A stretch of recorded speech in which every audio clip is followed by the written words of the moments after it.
Some bars don't have signs. Some require a password. Some look like a laundromat, a phone booth, or a convenience store. And behind that facade, ambiance to die for and world-class cocktails. Welcome to Meander Travel Podcast, episode number 28. If you've listened to some of our previous podcasts, you may have heard how much we love searching out hidden bars and speakeasies around the world. So today, we're going to highlight why we like these kinds of places and how you can find some extraordinary ones for yourself. We hope you enjoy being transported to the clandestine era of the 1920s Prohibition or to the dark and mysterious and often quirky corners of a hidden establishment. And believe it or not, some of these places might be enough to inspire you to plan a trip. Wheels up! We're gonna be two hearts running wild.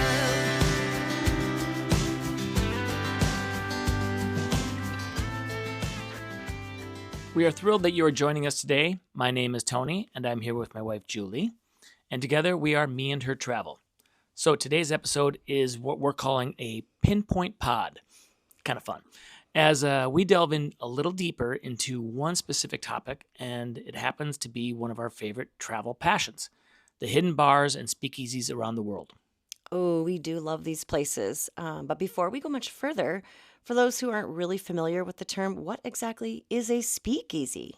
Well, because it is convoluted sometimes and people don't really understand what that true meaning is.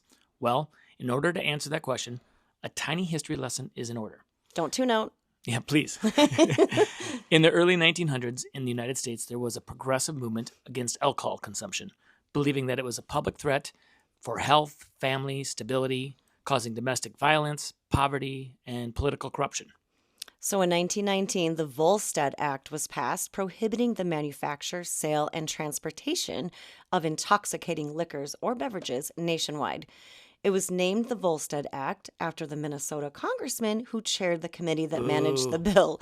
And as we are Minnesotans, we're very sorry about that. Shortly thereafter, Congress set this in stone, temporary stone, I guess, ratifying the 18th Amendment of the Constitution. This law was active from 1920 to 1933 until the 21st Amendment repealed it. But this period of anti-alcohol has become known as Prohibition. So as you can imagine, the country was very divided, not unlike today for many reasons, with some people believing in temperance or the abstinence from alcohol, while others did not believe that alcohol was evil and did not want it taken away from them. The speakeasy was something that sprouted up all over the country for people to gather to socialize and enjoy their drinks, but they had to do it in secret or else risk arrest. Many of these establishments were hidden behind legitimate businesses, and some even had passwords for entry so that you could trust that you were one of them. And if you were going to discuss your upcoming evening in public with your friends, you'd better speak easy or in a hushed tone so that no one could know or overhear you and possibly turn you into the police. Yeah, definitely. So in the late 1990s and early 2000s, the speakeasy concept became popular again, sparked by New York's Milk and Honey place, which revived the hidden bar concept, and better yet, they paired it with craft cocktails.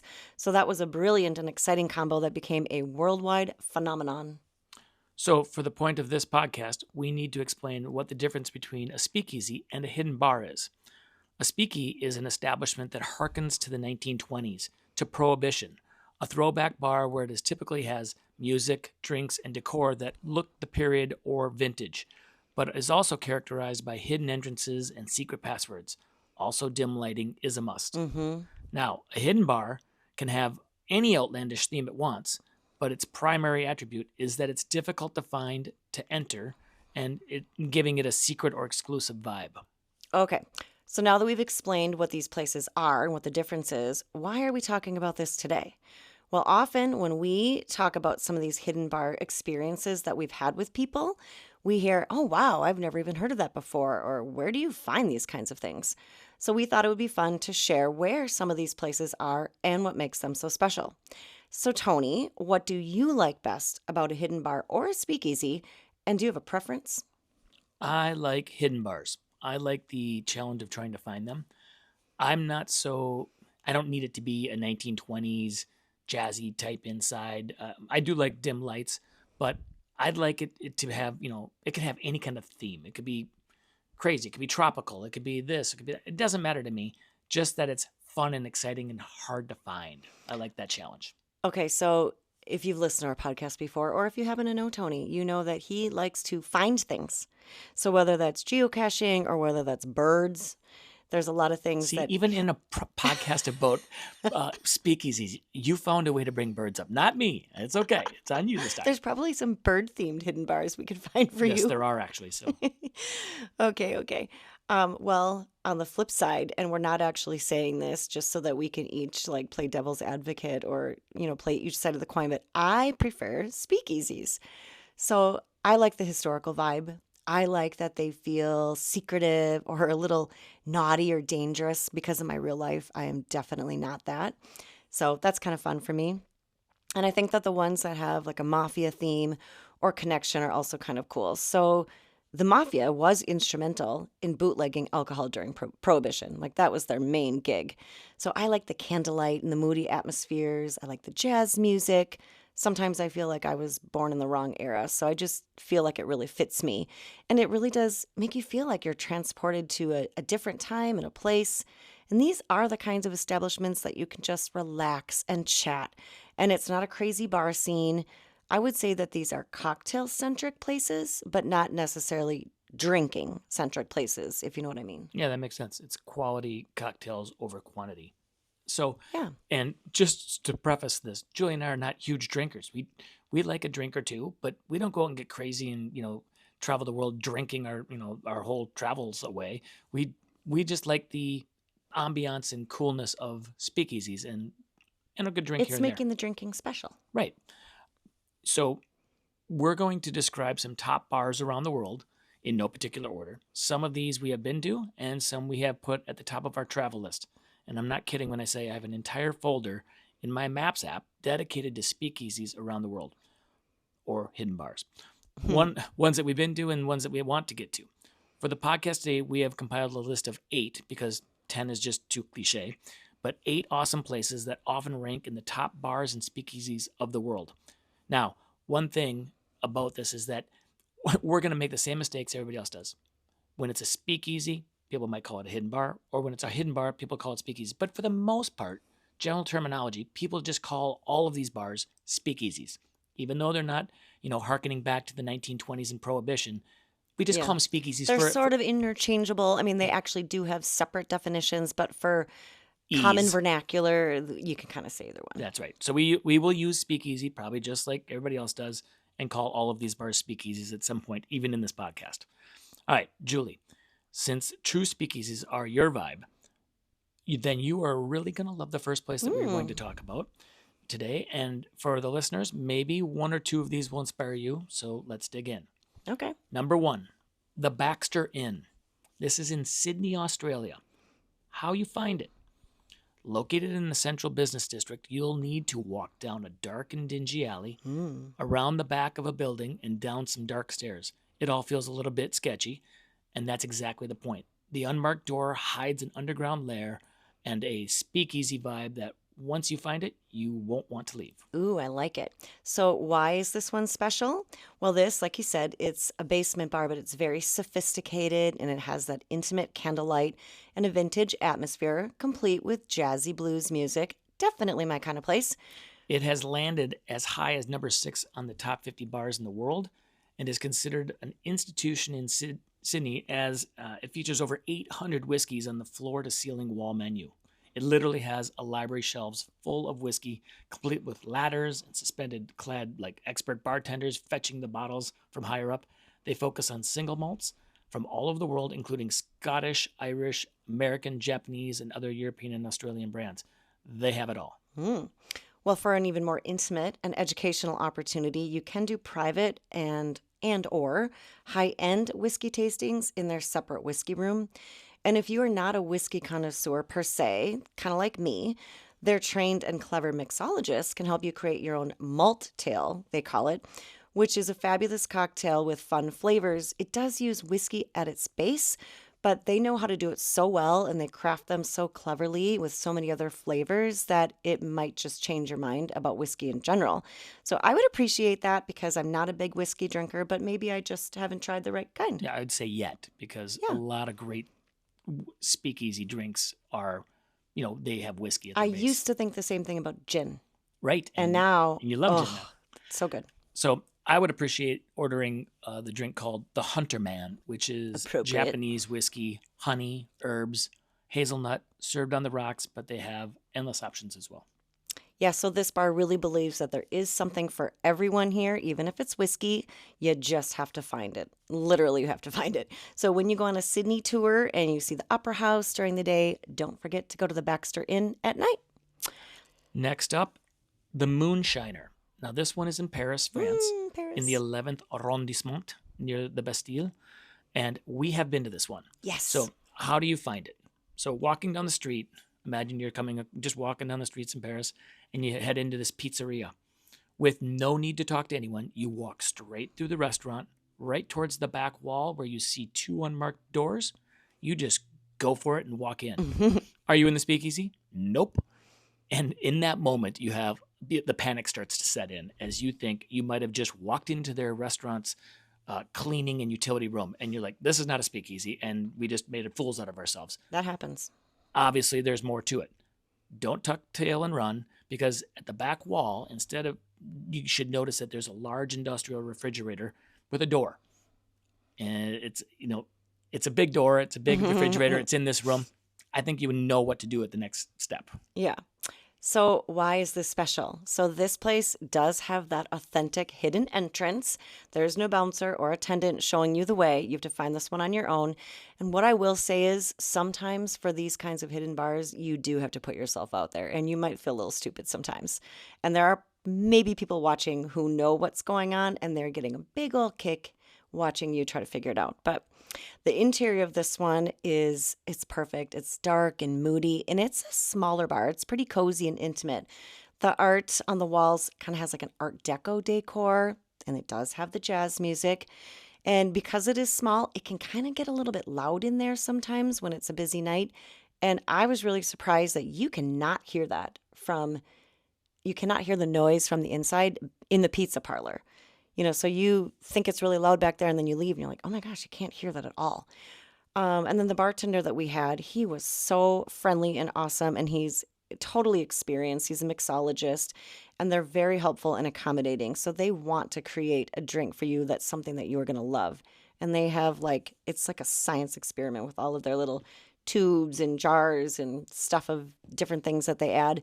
We told this particular bartender too that we were kind of on a speakeasy tour, and he was so kind and he gave us his name and he told us to name drop him at the other places we were going to that evening because it might get us special treatment. Yeah. But it was really late. The funny thing is we didn't go to any more because that was like our 5th speakeasy of the night. And That's a lot, actually. That's a lot for us That's because a that lot. means like 5 drinks. we weren't having any more. You just at got that done point. saying we were big drinkers. We were, well, you're in Paris. It was one night we were going to speakeasies. We did speakeasy after speakeasy after speakeasy. We were doing research. Research, yes, for the podcast. No, we were just having a lot of fun. And, when you're up in the 3rd, the 10th, and the 11th arrondissements in this area, they're tight. They're pretty close together. There's a lot of speakeasies in that area. It's that vibe. And it's a really cool area. Well, and sometimes you had to walk to the next one, and sometimes we didn't actually get in because it was too busy Right. or we got turned away. And so then you're like, okay, I guess we'll go to the next one. And so there was quite a bit of time in between, and there was dinner in between. And so it wasn't like we did 5 back to back, boom, boom, boom. But There was 2 that we really wanted to get into, and we didn't. We couldn't because they were full. yeah. And you can make reservations at a lot of these places, but we don't like to make the reservations. We'll go early enough in the night to try and just do it spontaneously, and it's kind of feels a little bit better about It's hard to doing know how your day's going to play out sometimes. Right. But Well, we do have honorable mention for Paris. So we did go to a bunch of them that night, and one, I'm going to maybe butcher this, but L'Épicier, it's nearby in the 3rd arrondissement. It has a super fun entrance that you may want to film whoever is doing the searching when you're inside. Like, I knew how to get in, so I let Julie struggle, and I mean struggle, with the secret of how to get in. And once inside, the ceilings were loaded with hanging lamps, kind of like a Mediterranean vibe. think they got a Morocco theme. Like those glass lanterns. Yeah, those cool glass lanterns. And we're not talking one every 15 feet. We're talking like one every 3 feet. They were just loaded on the ceiling. It's really cool. Yeah. It was a neat interior. Yeah, we really like that one. And the storefront is a store. And you had to find the way to get through the shelves somehow to get in. And it's a good one. So yeah, so I have two comments about this. Don't give it away. No, I won't. Completely. No. We do on some of these, but don't give this one away. I'm not going to give this one away. What I want to say is I think part of what you like best about these hidden bars is watching me make a fool out of myself. Yes. Like you often, because you have this little maps thing and you've got them all pinned, he's all like in the know and it's like, okay, try to find it. And he gets out the video camera or his phone to video me, and I feel like a total moron trying to find it. So he gets a big kick out of that. But no, so this particular bar, if you remember, there's hardly anybody in there. There was like us and one other table. And they were from? We were sitting there trying to mind our own business, but they were kind of loud, and they were literally from Minneapolis. Yeah, one of the person. Like St. Paul. She was talking about St. Paul. We're like, excuse me, sorry not to eavesdrop, but we're the only ones in here. We're from Minnesota too. Yeah. What are the odds? We were there for the Olympics. Maybe it's a Minnesota thing. Maybe we were talking just to ourselves and our people from Minnesota. Nobody else really cares about these bars. I doubt it. I think that's a stretch, but on to number 3. Okay, so number 3 is called the Park Rooftop, and this one is in Lisbon, Portugal. So we're kind of taking you on a little tour around the world here. So how do you find this one? So you have to walk into a parking garage, and it's a real parking garage. People use this in the Barrio Altillo area. You have to locate the elevator, so you got to figure out where in the parking garage the elevator is. And it is a functioning elevator for other things as well. And then you have to take it to the 6th floor. So, we've done other speakeasies where it's an elevator one where you just got to go and get on the elevator. But you have to know that it's on the 6th floor. You have to know the reason why. Or you have to, you don't just push any button like a little kid and just hit all the buttons and go and get off on every floor. There's other things at those other floors. So people usually get onto these elevators and know where they're going. Unless you know you're going to that rooftop bar, you don't know to hit number 6. So that's kind of fun. So why is it special? You emerge from the elevator into a gorgeous rooftop terrace with panoramic views of all over Lisbon with the harbor. It's particularly awesome and busy at sunset. Yeah, everybody wants to do it then. The space is lush with plants and has an open, airy feel, completely opposite of a lot of hidden bars and speakeasies, but they also have an indoor area with a lodge-like vibe. And I think people use that indoor area mostly under bad weather. But so we've heard they serve a killer sangria, which we like. Yeah, yum. But they also have all kinds of cocktails, wine, and beer. What I would say is a little bit different about this one is it doesn't really have that mixology craft cocktail theme. So they have lots of drinks and great bartenders that can make you a quality drink, but they're not specializing with all the different herbs and spices and, things like that. But that's okay.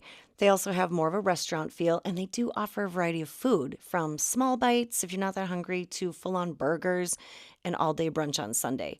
And a lot of times when you go to these types of establishments, they don't have food. You might get pretzels or, bar snacks, but sometimes nothing. And so it is occasionally really nice to go to a place where you can get your food as well. And then on the weekends, they have DJs and dancing. So it is a really fun place that has kind of a wide variety of things to do. But really what's important about this one, and we wanted to highlight, is the fun entrance, of course, but the killer views. And a speakeasy rooftop bar is kind of, you could be down below and hearing the DJ up above on the 6th floor. So it's not like, wow, this thing's so completely hidden. You probably know there's a bar up there. But there might not be signs. So you're like, how the heck do I get up there? Like, what's the secret? Right. Yeah. All right, number 4, the Himkook, which is in Oslo, Norway. And Himkook means moonshine in Norwegian. So I like the throwback. Maybe you should spell that for them. Okay, that's a good point. Himkok. Himkook. Anyways, how you find it? It's in an industrial multi-level building from 1876. So it's an old building with an unassuming entrance and an up-and-coming, younger but slightly dodgy neighborhood. So it's not the most expensive because of the location, which is nice. So that if you're going to go to this place, you might be able to get a little bit more inexpensive drinks and fair. Get a better bang for your buck. And Norway in general is very expensive. So it's nice to know that there is somewhere that you can go where you can get maybe a little bit of a better deal. But this, I have to tell you, this bar was exciting for me. So why is it special? This is like a boundary-pushing cocktail playground where science meets art with a focus on Nordic-inspired drinks specifically made from their on-site distillery. So they make their own aquavit, gin, vodka, and the bartenders even wear white lab coats. That's So cool. it really has a scientific feel. And some of the bartenders, I was reading about this, which I found particularly interesting. There's a few that are experts in using fortified wines, which I didn't even know what that is. I didn't know what that was either. I had to look it up. A fortified wine is typically like a port, a sherry, or Madeira, and then they add distilled spirits to it, usually a brandy, and then this makes for a higher alcohol content, but it's a richer flavor, and it pairs extremely well with cocktails, and then also little things like cheese and nuts and desserts and sauces. Another thing that makes their drinks really high quality is their commitment to sustainability. So they use only local and fresh ingredients, and preferably the herbs and the items that they grow in their own backyard greenhouse. It's a popular and busy place where the downstairs area is for handcrafted cocktails, and then the upstairs area is a classic cocktails area on tap, and then they have an outdoor cider bar on the rooftop for the summertime. So there's 3 bars available all in the same place, and then the birch martini gets the best rave reviews that we've seen, with him cook Old Tom gin, martini bianco infused with birch leaves, and an olive stuffed with Kraft car cheese, which is a Norwegian blue cheese. I love blue cheese. That one sounds crazy to me, but I love it and I want to try it. They also have an ice program where they create their own ice from a special machine that removes all the minerals, and it creates pure, clear blocks of ice that they cut with a chainsaw into sticks for the cocktails. So the purity doesn't interfere with the cocktail flavor. So it's just these perfect cut, chainsaw cut sticks. It's a very cool presentation. Yeah, I just think this place has such an attention to detail. Like they make their own spirits, they make their own ice, they have their own garden out back. It is just really kind of a full service place. They just really care about it. So another thing that I appreciate is because they're using all of these homegrown things and real herbs, they actually have an allergen list on every single cocktail, or I should say like an ingredient list on every cocktail. So it will tell you exactly what's in it and what things could be typical allergens. So that means a lot to me because I am allergic to hazelnut. So if there was a hazelnut flavor or a liqueur or shavings or anything like that, it's really important to know or I'm off to the emergency room. So that's an added touch that I find I very much appreciate. But as they say in Norway, skål, and in Minnesota. Yeah. Okay, so number 5. This one is in New York City on the Lower East Side. It's called The Back Room. How you find it. On the Lower East Side, you have to walk through a long underground corridor to reach a building behind the La Contenta restaurant. So why is this one special, you say? Well, this one is Prohibition era style, like legitimately. Yeah. It is one of 2 original speakeasies still in operation in New York City and has been continuously since 1920. You might need a password to get in. That one is sometimes, I don't know, sketchy, maybe not. But then when you walk in, you're going to hear that typical live music with a jazz singer or somebody on stage. And then the cocktails are served in these little teacups or even brown paper bags. So it gives the patrons plausible deniability because it doesn't really look like a cocktail, right? So it's hidden. Even the drinks are hidden. Their signature cocktail is called Rosemary's Baby. Great movie. And that has scotch, simple syrup, fresh lime juice, and topped with rosemary, of course. And then there's also a secret, not so secret back room. It's through a special kind of door, but we're not going to give that one away. We're going to leave something to the imagination. So we've been to a bunch of speakeasies in New York City, and I'm going to give another honorable mention to one that we kind of like a lot. It's called the Woo Woo. Fun name. And it's near Times Square. It's a bit raunchy. Okay, it's plenty raunchy with the entrance. And inside, you go down into a basement. There's lots of space, awesome drinks. Password is needed. If you don't have it correctly, they'll just sit there on the mic and just tell you, nope. Try again. You have to get it right. And there's ways to get that online through their website and stuff, or their socials. So, but the entrance is, how do I say this politely, adult entertainment themed. Yeah, that's good. Yeah, full of So you have toys. to walk through that. You have to walk through that. There's some visuals on the walls and And stuff. the first time we went, we've been there multiple times. because it's just in a That's really not why easy we like it, by no, the no. way. It's just in a really convenient spot for being able to hit a lot of fun restaurants and bars. And then you got the reason why we were there one time is we went and we ended up meeting two women from Northern Canada, and became friends. And we said, hey, we told them about the art installation that's down at Times Square just before midnight every night, which people don't know about. But if you don't, right before midnight every night, every one of the monitors, all the screens, of Times Square with all the big, signs, electronic, they all become an art installation every single night. It's really cool. We've been to it many times, but they didn't know about it, and we took them there and hung out with them for the rest of the night. Yeah, that was kind of cool. And we even have friends who live in New York City who didn't know that they did that in Times Square. Correct. Yeah, pretty cool. That's what research does for you people. Yeah, no, it's kind of a fun place. They've got really creative and cool drinks. And then the second time that we went there, we actually met up with some friends who we knew were going to be there from Minneapolis, but she's a pastor. Yep. But hey, they were already going there. We didn't recommend it. That's right. So anyway, okay, moving forward. So number 6, we're going to talk about the Lock Speakeasy. And this one is in the Horseshoe Casino in Las Vegas. Another mecca for speakeasies. A mecca. There are so many. So how do you find this one? Well, it's located on the lower level of the Horseshoe Casino, and you need to find a really cool place called the Cabinet of Curiosities Bar and Lounge, which is fun in and of itself because it has curious items from all over the world. So if you can't get into the speakeasy there, you'd probably be fine in that bar. They've got really cool cocktails as well, and it's a very neat ambiance. But once you're in that particular bar and lounge, you have to look around for a vintage telephone. Then you can pick it up and listen for the weekly password.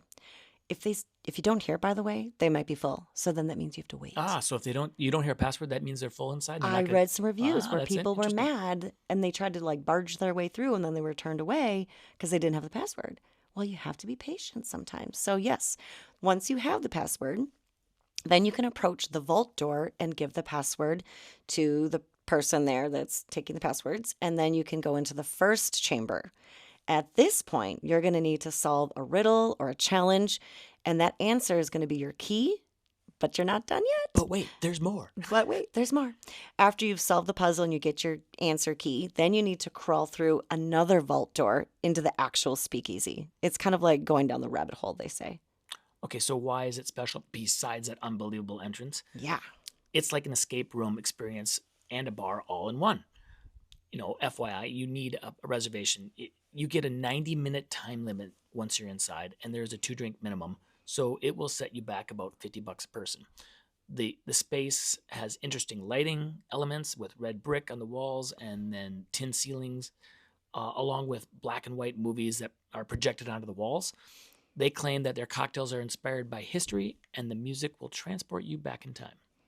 So you've got 2 drinks, and drink number 1 needs to be from their signature menu for whatever reason. For example, I chose one to highlight called I Love Blue York, which has a reposado tequila, blueberry puree, lavender vanilla syrup, vegan egg white, and lemon juice. Yum! Yeah, I want that too. It sounds good. Or there's another one called Room with a View that has bourbon, Courvoisier, amaretto, Carpano sweet, whatever that is, and chocolate and plum bitters. That sounds good too. Then you move on to drink number 2, and that unlocks or allows you to order from the secret menu, where they give you just a checklist that you can fill out what flavors you like. And then the bartender will make for you whatever they want based on your profile. So it's a fun way to try something new and different, and maybe the drink is a surprise, just like the bar is kind of a secret surprise. So we haven't been to this one, but we're looking forward to, and we go to Vegas often. So, we have been to ones in Vegas. We're going to give some honorable mentions. For a true speakeasy experience, the Underground is a basement speakeasy, and it's in the bottom of the Mob Museum in downtown. How appropriate. Yeah, it's great. It's right in downtown old Las Vegas, and it's a legit speakeasy where, you, in every sense of the word, you have to use the password. You have to say it to the doorman who slides open a little window, and you have to say it. And if you don't have the right password, he's going to shut it on you. He scared the bejesus out of us all. It was Out really of my fun. dad, actually, which It was super so funny. much fun. He jumped a foot. Anyways, they have live music, jazz bands inside, and there's dancing. Prohibition cocktails are very, very authentic. Like they have the Bathtub Gin, which is served in a little porcelain bathtub. It's so I ordered cool. that one. That was great. It was very fun. And if you don't have much time, the Cosmopolitan Hotel is a one-stop shop for basically 3 different hidden bars. And they're all pretty good, but we've only been to one of them, and that was the Ghost Donkey. Now, this is about the easiest of a speakeasy slash, once again, it's a hidden bar. It's not a speakeasy. But it is up in the food court area, and all you do is you walk to the back of the food court, you walk behind as far back against the wall as you can in a little corridor, and you see a door that has a white donkey on it. All right, open up the door, you're in the Ghost Donkey bar, and you have a drink and you have fun, and you've scratched that itch to go to a speakeasy. And it's cute and it's small, and it kind of reminds me of a holiday pop-up bar. We've been there many times. It's fun. It's fun.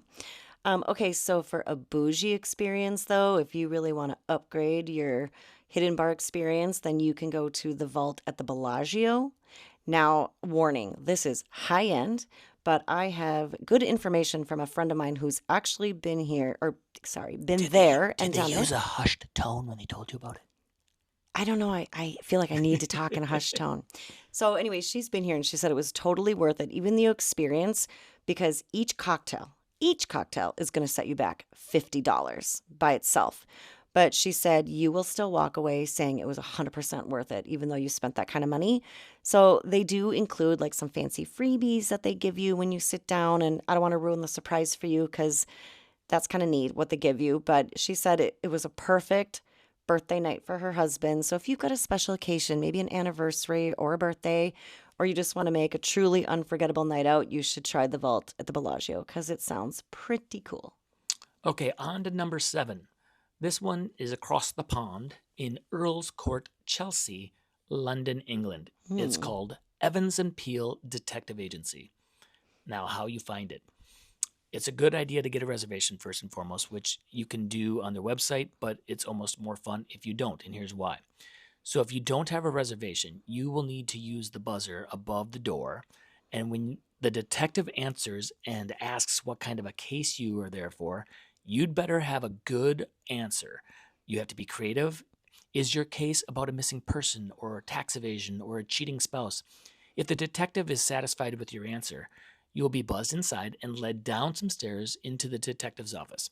You will then be questioned about your case. Who are you looking for? Why do you think that they are missing? Who do you think took them? If your story is subpar and doesn't really fit the 1930s vibe or 1920s, 30s vibe, you may be turned away. So you have to come ready to have a good story and play along and kind of get into role play. Yeah, this place takes themselves really seriously. And I will say, I was trying to figure out, okay, so if you do have a reservation, then what happens? I don't know that answer. So when you're on the site and you have a spot where you can make your reservation, there's also a notes box where you're allowed to put in your case. So that's not as fun. You can still submit your case. And then I'm assuming that once you get there, because again, we have not been to this one yet, once you get there and maybe they do a similar thing where they actually try to, interrogate you about your case once you have your reservation, it's possible. But the difference with that is that you know you're getting in if you have the reservation, as long as your case is good. But if you show up and you're like ready to do all this and they're full, that would kind of suck, because then you're like, oh, I really want to do this, but I don't have a reservation and I can't get it. So maybe it's worth it, but it's kind of fun to do it off the cuff when you're showing up at the door. Yeah, and it might be kind of fun to, like, if your guests with you don't know what's going on. A little helpful tip on that is that we have found with a lot of speakeasies or hidden bars that if you want to do this and you don't want to have a reservation, just go early. Like, a lot of these places are really busy from like 10 to 2 in the morning, like really late at night. You go at 6, 7 at night, which is great for us old people. Say, if you're in your 50s, that's kind of when you want to go out anyway. So if you go at like earlier than normal when everybody's out on the town, you actually can get in, and there's very small, crowds inside. So you can wing it and go for a non-reservation. Sometimes we're the only ones there, but if you wait till 11 or midnight, good luck. Yep. But, okay, so anyway, why is this place special? So if they agree to take your case, and apparently they do turn people away if it's just kind of like, that was lame, goodbye. So if they take your case, you're going to be allowed inside to wait and relax while they discuss your case. Now, again, I don't know what happens after that point. There's still some mystery there for us, so that's cool.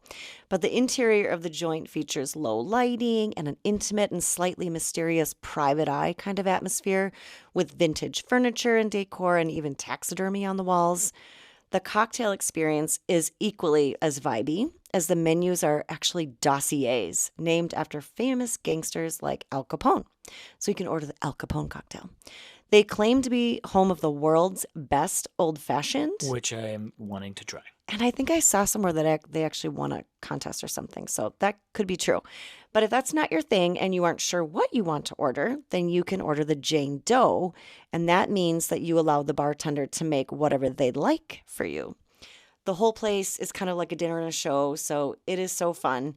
And speaking of shows, they do offer live jazz music with a small cover charge Thursday through Sunday. And then kind of fun if you look through their website, which is highly entertaining, I might add.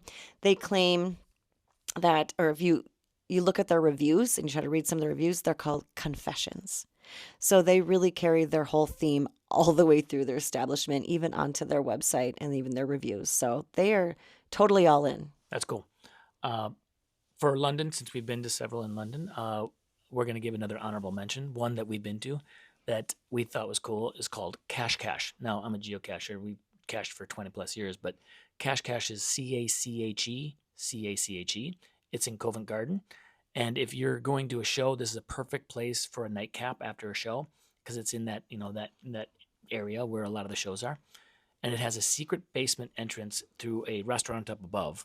And you go into a bathroom, and then there's a door, and there's mirrors, and then you go through another hallway, and there's more mirrors and doors, and you kind of get back into this back room. It's very vibey with lights, dim lights, and then all of a sudden you got, out of nowhere, you're having a drink in this dungeon-like kind of cavey area, and all of a sudden these dancers come out of nowhere, and they start dancing all around you. It's really cool.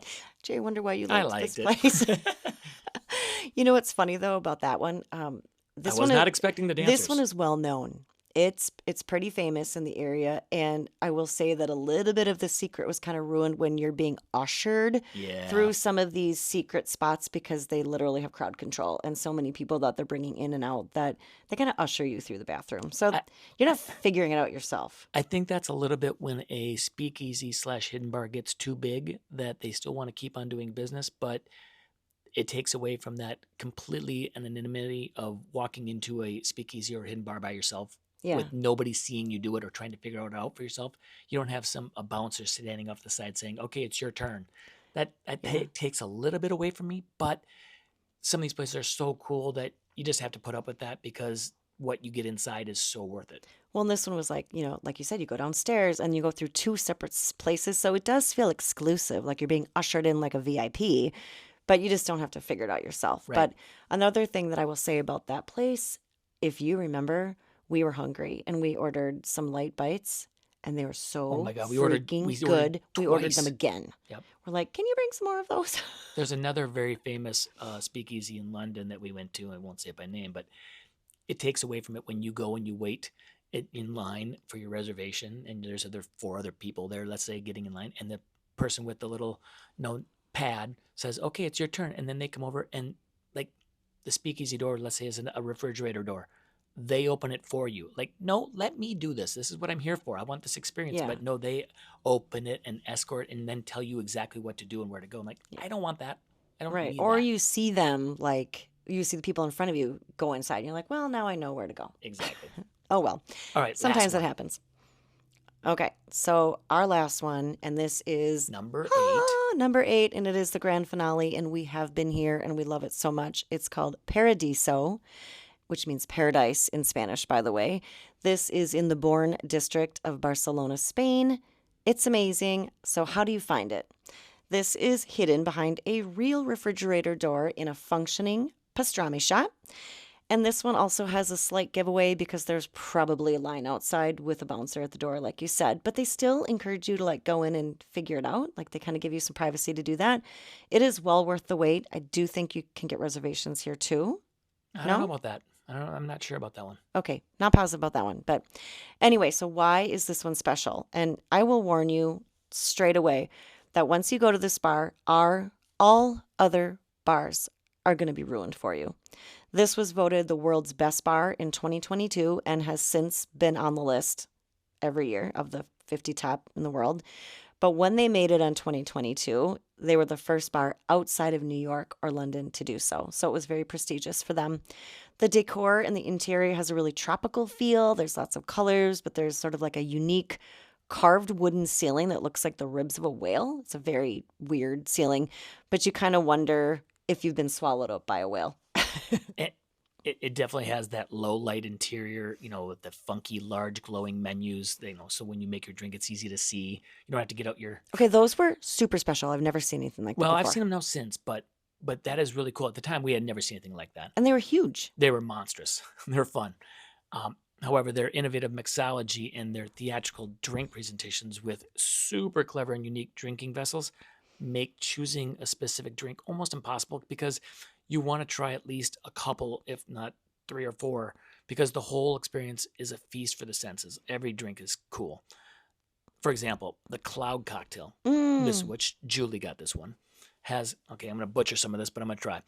Casamigos Mezcal, Hibiscus, Montenegro, Amaro, Mancino Secco Vermouth, birch syrup, and Perrier, topped with a coffee cloud. Now, imagine this drink with this gassy bubbles of foam floating above it and hanging onto a wire.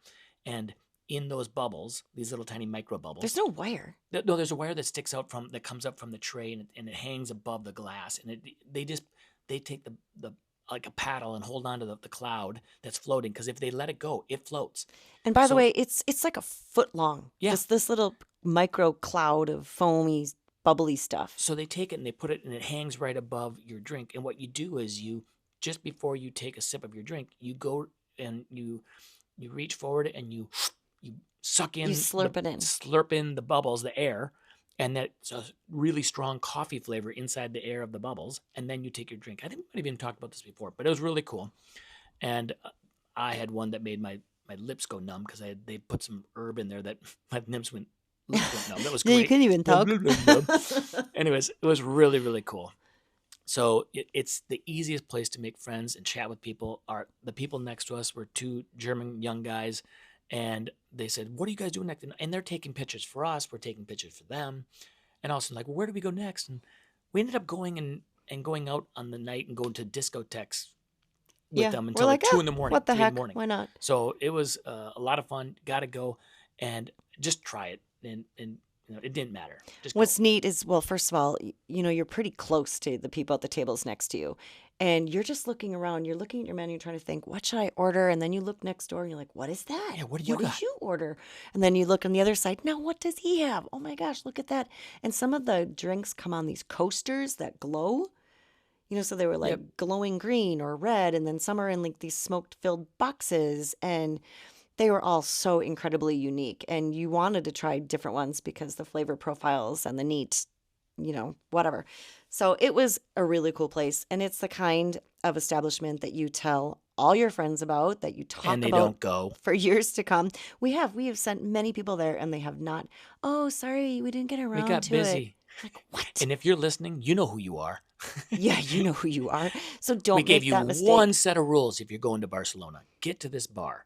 Yeah. And you go to the Sagrada de Familia, and then you go to Paradiso, There and you you go. can have an amazing time in Barcelona. Just do it. So this is the kind of place, literally, that might inspire you just to book a trip, because it was so great. So It was fun. No honorable mention, because just go to Paradiso. yeah, we don't even want to tease you with anything else. All right, so let's wrap this up. That's our 8.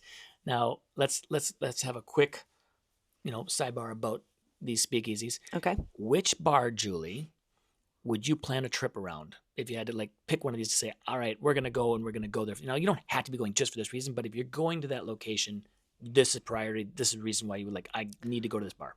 When I was doing some of the research for this, I just fell in love with that hymn cook in Oslo. It just sounds so cool. And I was so enthralled with all of the different processes that they have created inside their own bar to make sure that they have the best cocktails and the highest quality ingredients and a really cool experience. And all of it is Norwegian grown, like their own Norway, alcohol and plants, and I don't know. It's just very cool. So I thought that one was neat. I'd like to go there.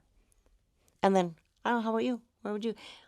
I think that if I was going to say, we've been to London many times, but you know what? I always want to go back because it's I could live there, honestly. But that Evans and Peel Detective Agency, I think the drama and the role playing and the fun, just it's fun. And, Yeah. and it's something that's not just like you go to a bar and order a drink, even or a hidden bar where you just find a cool door and go in. No, this is elaborate. Like this, you have to work for this one. I kind of like that. I would like to try that one. So next time we're in London, let's do that one. I think they should create a full-on escape room that is a bar, like Ooh. a really We're tricky giving somebody one. an idea that we could have done, Julie. Yeah, and you could get maybe a cocktail at each part of it. I don't know. Anyway, we're getting off track. But okay, so if somebody's listening that's never been to a speakeasy or a hidden bar and they have no idea how to find one when they're going somewhere, what do you recommend, Tony? Where do they start to find something like this? Okay, so Julie, if you listen, Julie and I do a ton of research. I go online and I Google like speakeasies, but I also go into the maps and then Google speakeasies. And for let's say I'm going to London, you can do a speakeasy search and you're going to get a load of bars and restaurants. Now, some of them are not speakeasies or even hidden bars. They just are in the theme of a speakeasy. Well, that's not a speakeasy to us or what we think of as speakeasies. So then you need to delve into the reviews, and we read reviews like crazy. So that's why you're hearing some of these are so unique and cool, is because there was a speakeasy in Mexico that was the number 1 bar in the world a year ago and number 2 this year that we didn't even add on this list for Mexico City, only because the reviews were okay. There was some that were, a little bit less than flattery of it, and it just wasn't something that spoke to us like speakeasy bar or a hidden bar. It was more about the cocktails. Well, yeah, I don't want to take anything away from that bar because they absolutely earned it, Right. the top spot. And I think what people like is they have incredible bartenders with really, really great cocktails. And that's fun, but it's not that fun to talk about on a podcast. Like, okay, go there. It's got great drinks. No, Or inspiring you to want to go there. We wanted stuff that was unique and crazy and creative and different and something that is going to make for a really memorable night. Like, I can't believe we did that. That was so cool. That was totally different. That's the kind of thing that we are looking for when we travel and what we wanted to share with you guys. So if some of these appeal to you, but maybe they're a little bit too far away for you, then we actually do have a list, or not a list that we've found, not a list that we made. Sorry, I can't I made a list, but I'm not giving it up. We found a website called sisbehaving.com. So it's like misbehaving, but with an S at the front, sisbehaving.com. And it contains really thorough ratings and reviews and descriptions of hidden bars and speakeasies listed by city in the United States. So if you need something good jumping off spot. Yeah, you need something a little closer to home, then that's a good website to try. I don't know who those people are, but I thought they had a really good website. So shout out to them. All right. So thank you for indulging us on this topic. You like the indulging. That we find fun, and it's unique for us when we travel, because when we travel a lot, you don't want to just go to a bar, restaurant. Like, it's got to be fun. Like, you got to mix it in, have a little bit of fun. So thank you for letting us tell you about it. We would appreciate a like or a share. And if you enjoyed the podcast, and we would be very thankful if you took a moment to leave us a message. Now, today in particular, especially if you have a must-do speakeasy recommendation, oh yeah, please leave us a comment, tell us, and tell everybody else. Now, we know that we've, given some detailed information how to find this. All of this information that we're giving you, you can find this online.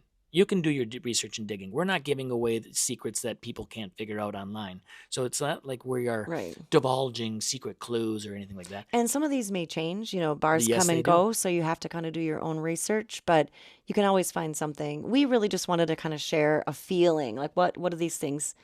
What do they feel like? What do they seem like? What are they like when you go to them? So. And 6 months from now, from this airing of this, 1 or 2 of these might even be out of business. The speakeasies come and go because when they lose that allure of the speakeasy and it becomes there's a line and a bouncer and all this stuff, people change it up. They might come up with a new theme, a new location, and they make a new speakeasy because that's what it's kind of all about. So if you got a recommendation, please give us one. Please write a note on our site here. Thank you much for listening, and please do tell. Until next time, cheers and Wheels up.